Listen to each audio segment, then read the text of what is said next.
Hello and welcome to the impzonepod podcast. We're back again to talk more TNA wrestling shenanigans, and this time we're talking about the potential of Enzo Amore, or the former Enzo Amore, in TNA. I don't even know what's he going by these days.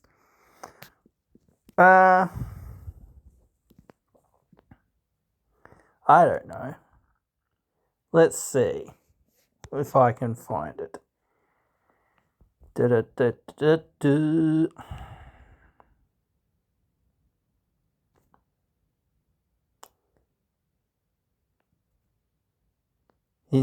He's under the real one.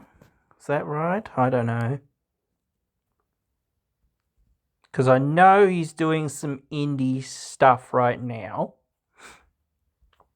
So let's see if I can find it.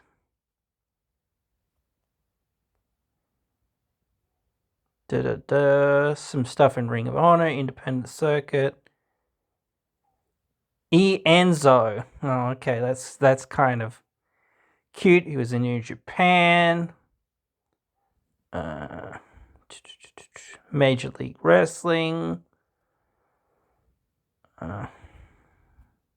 Yeah. So NZO is what he's being called, as in not having the E, but just Enzo. Okay, whatever, dude. Sure. I think that's kind of in some ways cute. To some extent. But yeah. Or a real one. I don't know. That's something that's saying that there. I don't know what's going on there. Anyway, I just wanted to look that up just to sort of see what we're dealing with here and whatnot. So the other night, I'm sure you all saw it, that there was a quick promo, a paid-for promo on TNA from Enzo, basically saying, hey, I'm going to turn up. Can't do nothing. This is my city, you know. You're in my town, etc. So the obvious thing is, like, where's this all going? Because again, like, would you consider this a long-term thing, potentially? Like, I don't know.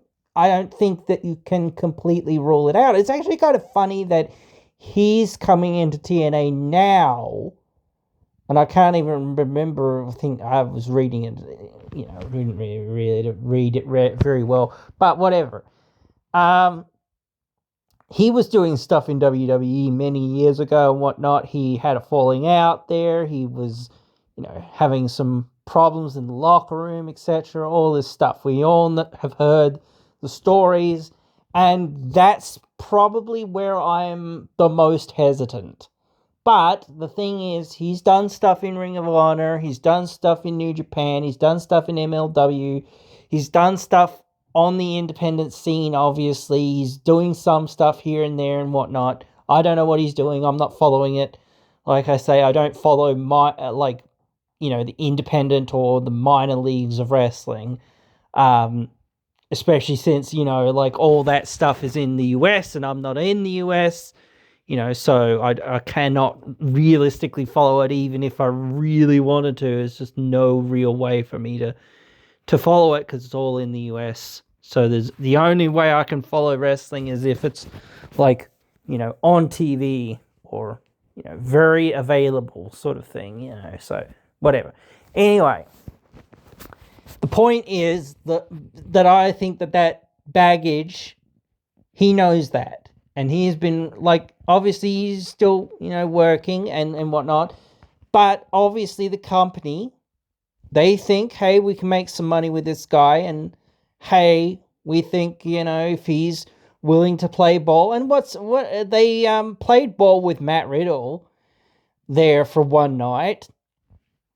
and then he came out and said, oh, they didn't pay me or whatever. Bro, you would have gotten paid before you even got there, like, come on. Serious. Like, you think that they didn't pay you. Either that or that you were too high to remember it. I don't bloody know, but whatever. That's a different story for different times, and I don't think we ever really covered it, and I don't think I really want to, but whatever. Anyway, again, like, I don't know. They must think that there is something there, because he's a great talker. He's a great talker. He can talk people into the building, So I think that that's something that they could use. I think that there's some guys that are there, like, that could use a mouthpiece, honestly, in some ways. Not that promos are everything, but, like, when you've got a character that sort of, still needs to kind of get over, or, whatever. Not everyone can be the top guy. I get that. But again, it's so crazy that there's, guys that don't really ever cut, even decent promos that are there. And it's like, And sometimes that is where it's like, well, we've got to try to work with somebody and say, hey, we think that wasn't the best, and you've got to give people time, but it's like, well, you've had you've had a bit of time here to get used to doing promos and things like that. You've really got to learn how to cut at least a decent promo and, tell your story. Look at Leon Slater. He's amazing, with his promos. He's pretty darn good. He doesn't need anyone to help him, but he's learned. He's developed. He's not just, overnight become a great promo guy or whatever. He's worked at it. He's become good at it. So, yeah, that's something that a lot of people, and not everyone wants to be like at the same level, not the same level, but at the same place in some ways, if you know what I mean. Some people want to be tag team people, whatever.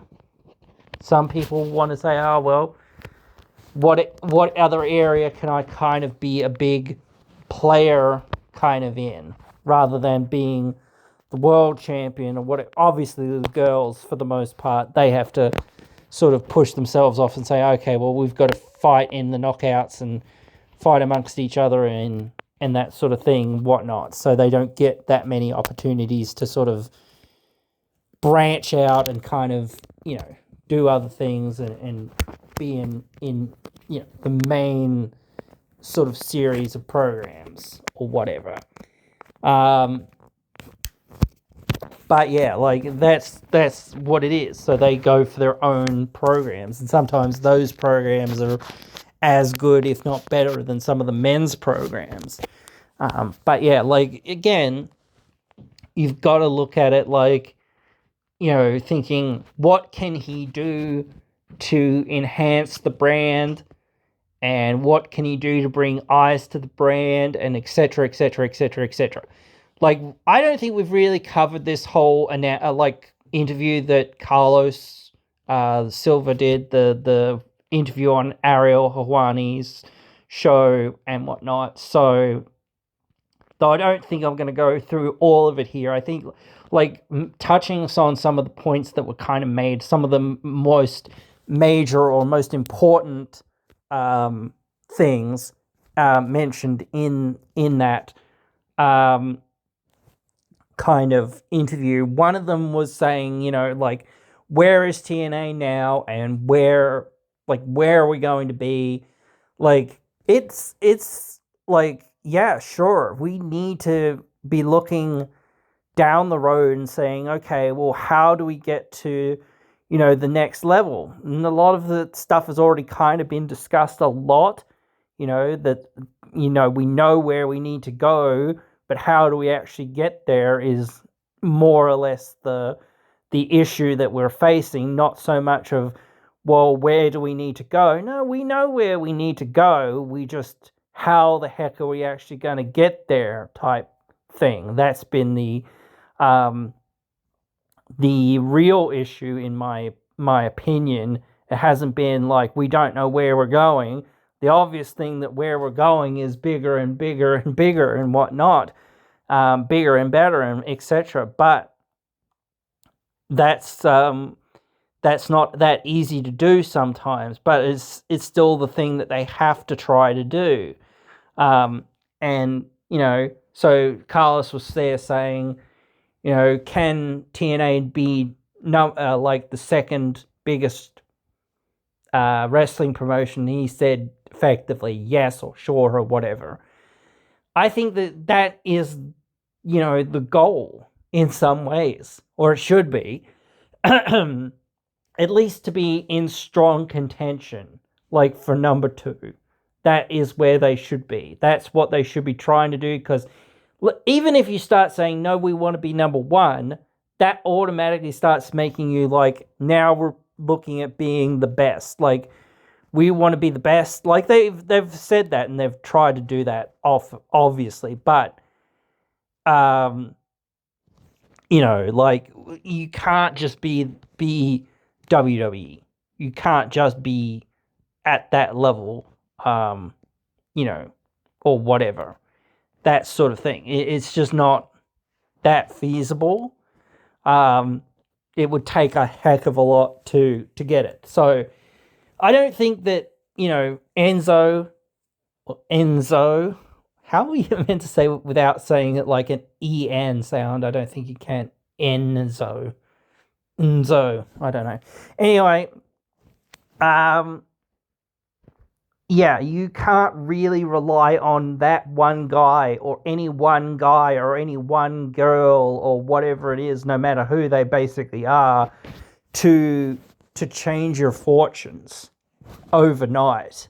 So it wouldn't really change TNA's fortunes or change TNA's trajectory. It would be like if he's staying on for a few months or whatever else it is, I don't know. That is hopefully, because again, like, if you're just bringing him in for a one-off thing, that makes no sense. Like, if you're bringing him for a few months, okay, sure, that might be fine. But like, if you're going to have him long term, I'm going to start questioning, well, what's the, not the real goal, but where's his real position in this? Like, you know what I mean? And we have to, well, not we, but they have to know that, hey, this guy is gonna, be right and do the right thing and be professional and yada yada yada yada yada yada yada. So at least they have some level of confidence in him, obviously, because otherwise he wouldn't be appearing. So obviously we're going to see him at Slammiversary, in my opinion. So I'm not 100% sure what we're going to do with him, but I kind of feel like he'll be involved potentially in the main event. I don't know. You could put him in there somewhere else, I think, maybe. I don't know. I was thinking, like, again, Macklin doesn't have a match at Slammiversary, so you could have him have something with Macklin, or you could have somebody else fight Macklin. I don't know. I'm still like waiting to see what Macklin's kind of gonna do. But still, that's one of those things. And I do think that perhaps that triple threat match that they had on TV last week, maybe they should have just said, nah, that's what we're going to do. We're going to just do that at Slammiversary, but whatever. But yeah, I honestly don't know. We've got to wait and see where that goes, or what goes along there and whatnot. So, like, I don't know. Like, Carlos there, he was saying about, what TNA's goal is to get a $10 million deal and go live 52 weeks in the year. Now, I don't really understand like the deals and whatnot and what the difference is. Like, I think like the whatever you want to call it, like the saying it's basically an advertising or broadcasting or distribution deal or whatever they are. I think there's a certain license, or I don't know what, like I'm just spitballing ideas and saying, well, I don't know whether it's this, it could be this, So I don't know what it is specifically that restricts them from just saying, let's go live, not even 52 weeks. What's half of 52? Like, I don't know. Like, I don't know, 36 weeks, something like that. I don't know. But yeah, like, no, rather 26 actually. I just worked it out. But yeah, like, still, you're thinking about like, what I don't understand. Why do they need to get like some other like permission or licensing or whatever else it is for that? I don't understand that. But if it's more about just gaining like advertising revenue, or it's about gaining it on a certain network, or it's about getting a streaming deal or whatever else it is, then that I can understand. If it's something saying, okay, yes, we're looking for something that, means that we can do this.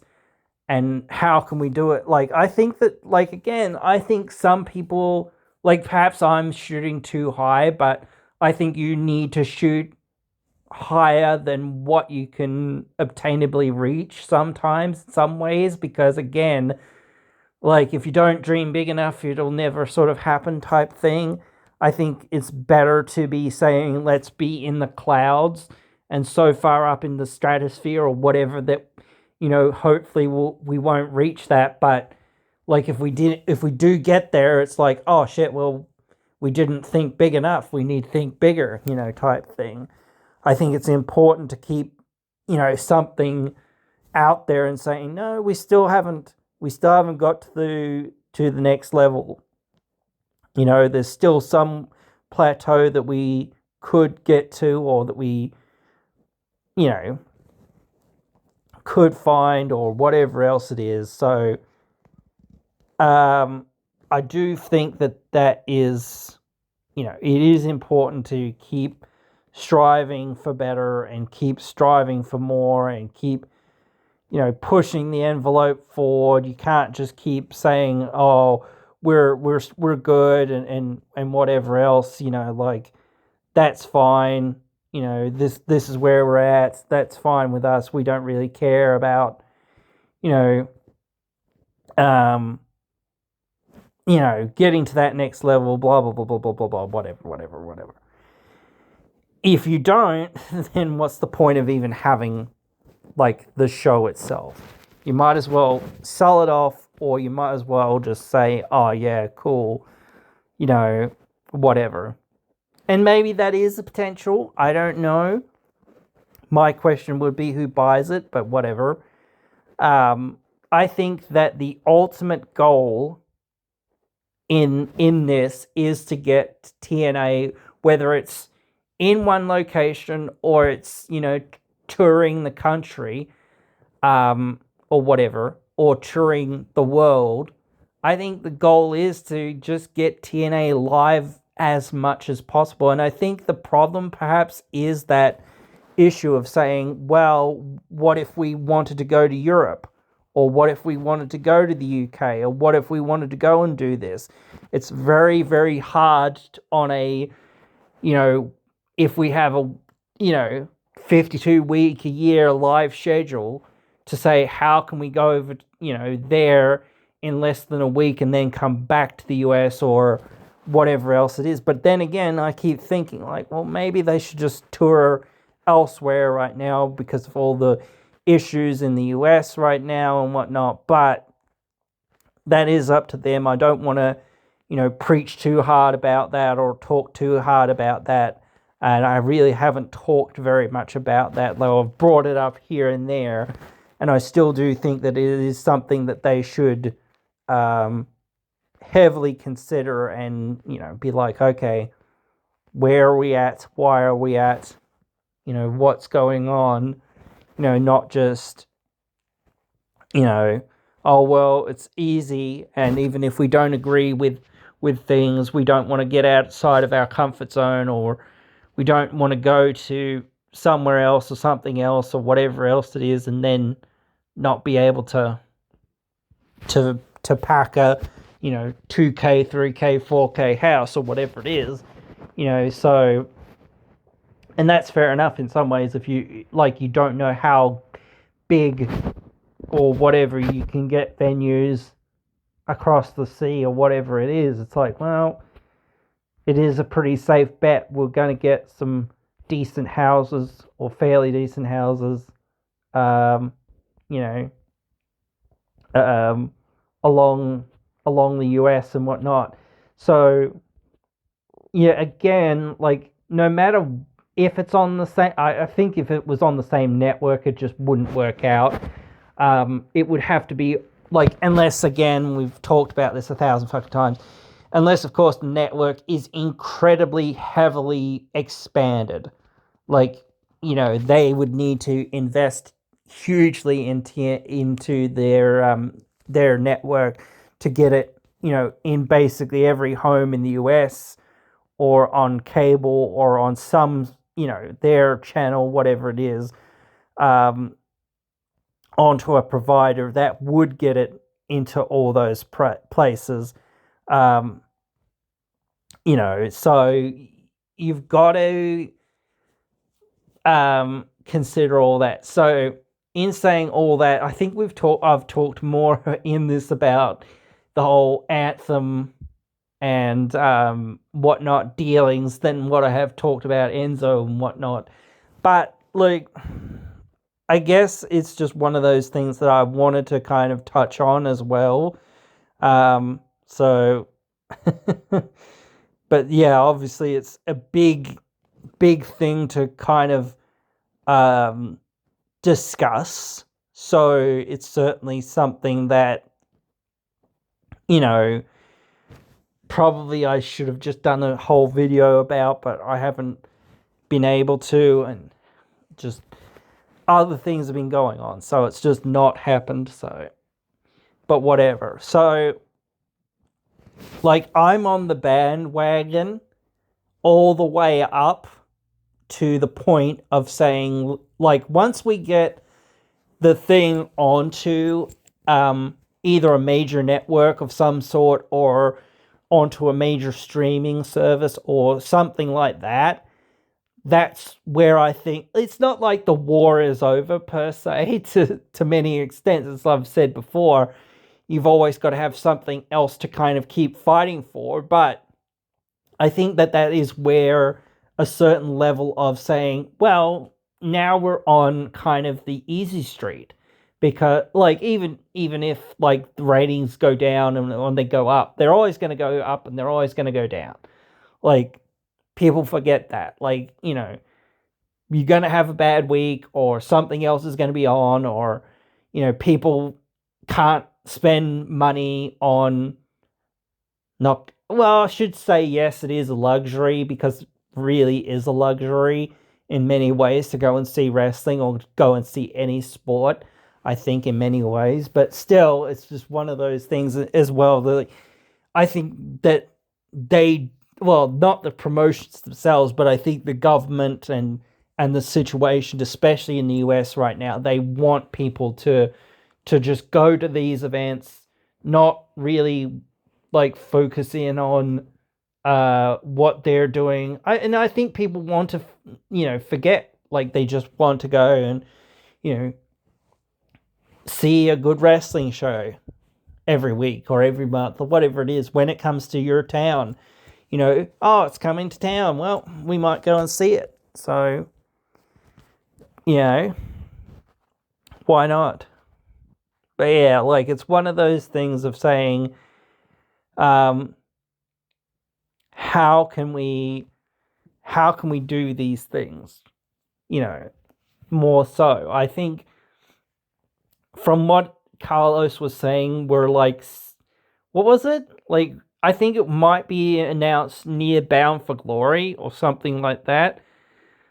So there's no real way that we're getting an announcement, like, until then, or maybe even this year. Like, maybe we will. Like, I do feel like it could be somewhat unlikely in some ways, because,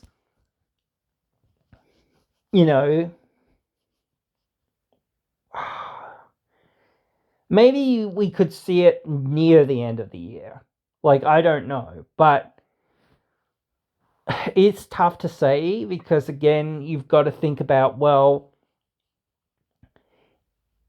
I think, like, it could be announced at Bound for Glory, but I don't think it would be in effect until the new year. So it wouldn't come into effect until 2027, 2026? Yeah, 2026, whatever. So, like, and they've been working hard on, trying to figure out where they're at for, like, a long time. And if they get some sort of, even if it's still with the same, like, backing and whatnot or whatever, if they get, like, this deal done, I think that starts opening the doors, really opening the doors, because, like, again, once people see what, or have the access to see what, is therein, you have that opportunity of saying, okay, well, we might not be directly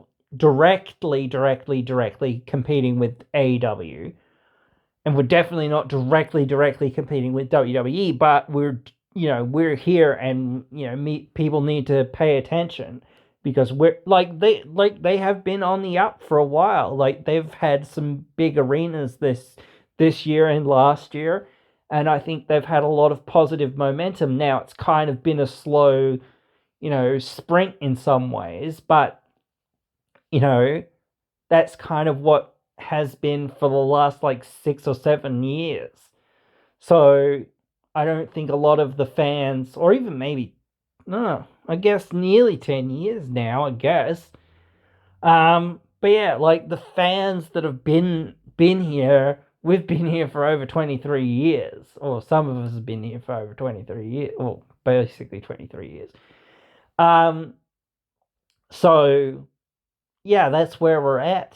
We've got to look at it like, what's next, and how do we get that to the next level always. But still, it's just like, once we get to that point, we have a much bigger sort of base of people to go,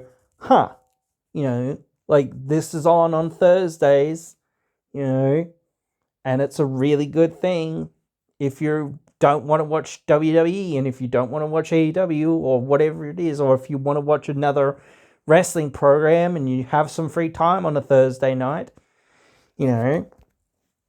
So again, I think, like, it doesn't matter. Like, I think that I want to see them touring.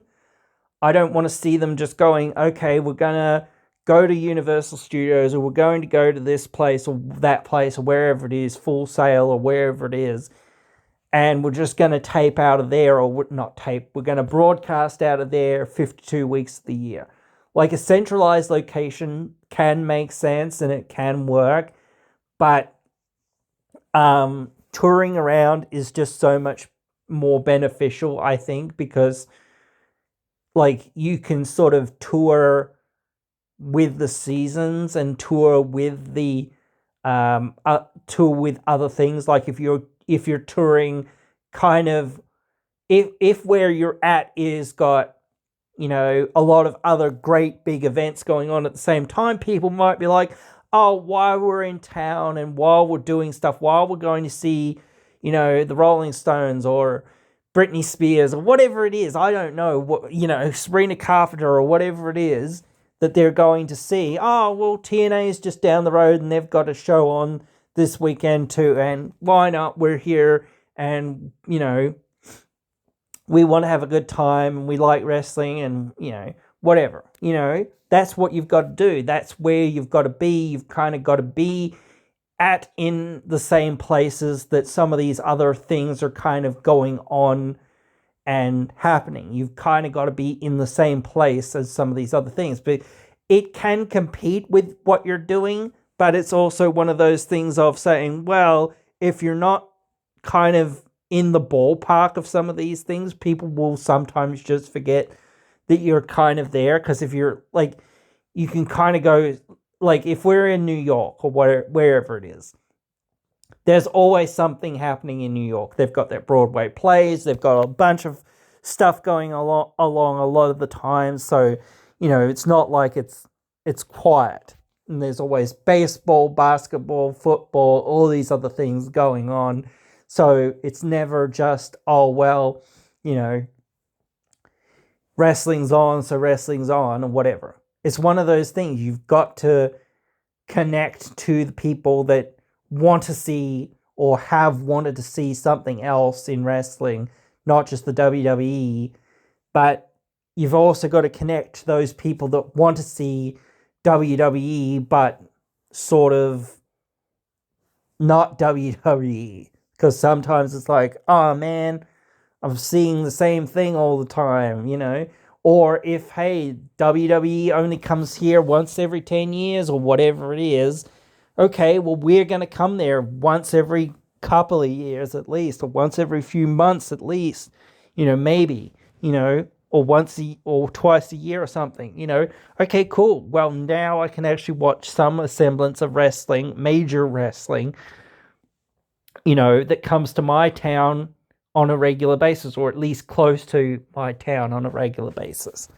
So I can't see anything bad with it either way, if they're touring around or they're just in the same place in some ways. But in my mind, if you're touring around, you do get that that kind of like ability to say, oh, they're coming to my hometown or whatever it is, you know, so I'll get tickets. If they're somewhere whoop, unless it's like a high traffic tourist kind of area, and unless you're going to always be getting wrestling fans and fans that know, okay, we're going to see the wrestling, you know, whatever it is, it's like, well, like if you're going to Orlando, that was one of the problems with that they had when they were there. Like, in many ways, it was like, yeah, we're part of the park, and, you know, we just get random people coming in here sometimes, and that can be good. You can draw in the casual viewers that way. But again, it also hurts it because it's like these people that are watching don't really get, like, some of them don't get wrestling, or some of them are not going to come in to see the wrestling because it's not what they're into or whatever it is. And they're going to not take their kids into it because, again, that's not what they're into, or they think it's too violent or whatever it is. And sometimes it can be, but, you know, or whatever, you know, like, it can be those things. So again, you need to have, it's so hard because you've got to appeal to so many people. You've got to be able to appeal to families with kids, and yet you've got to be somewhat edgy and be like, okay, we can't just have simple, basic storytelling that's black. Like, you've got to have your black and white to an extent, but those black and whites actually have to be like kind of shades of gray, you know, kind of thing.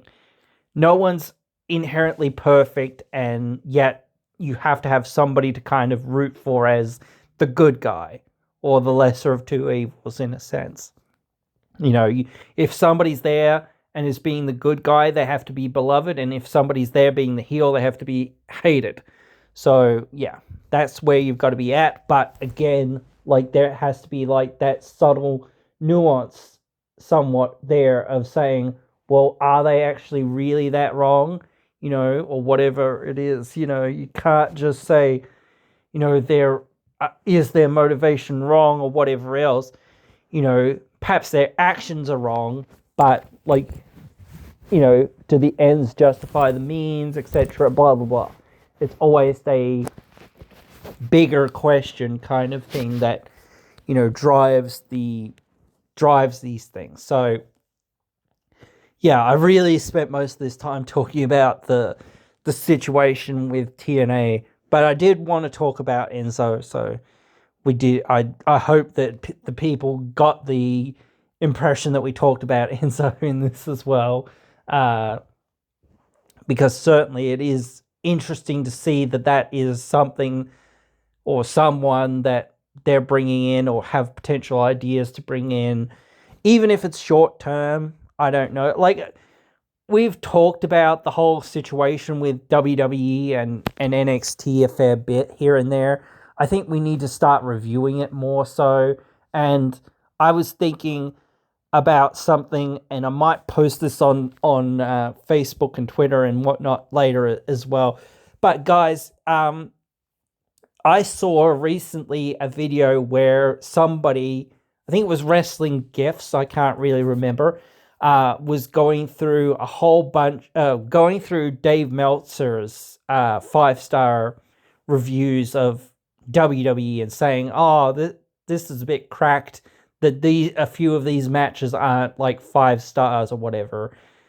Like he's given them 5.5, 4.4, or 4.5 or whatever it is, or 4.72 or whatever it is, this sort of thing. Just give it 5 stars, bro. It was 5 stars, move on. I kind of want to do the same thing for TNA. So if you guys send me a list, because I can remember a few, but I can't remember them all.